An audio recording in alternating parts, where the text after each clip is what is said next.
સમાજની બહાર રહીશું તો કાલ કદી કદાચ કોઈ સામે ગામ સમાજ બંધારણ હશે ને આપણે સમાજની બહાર હશે તો આપણે ક્યાં જઈશું? એટલા માટે આપણે બધાને જોડાઈ જવાનું છે અને જેમ સમાજ ચલાવે તેમ આપણે બધાને ચાલવાનું છે.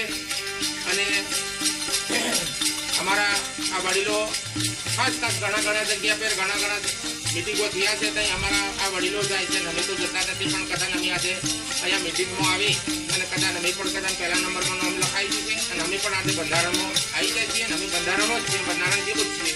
પણ કદાચ આ બધા અમારી પ્રજાપતિ છે ને જે પ્રદેશ કદાચ મહેનત મજૂરી કરવા જતી રહે, કદાચ કોઈ આવી શકે કોઈ આવી ના શકે. તો આજે કદાચ હોળીના સમય છે, કદાચ હોળીના સમયમાં કદાચ ભેગા થયા છે એટલે અમે બધા મળી અને અમે આ સમાજ બંધારણના મિટિંગમાં બેઠા છીએ અને બધા સમાજ બંધારણમાં આવે છે અને બધા સમાજ જેમ ચાલશે અને જેમ ચલાવશે તેમ અમારે ચાલવું છે.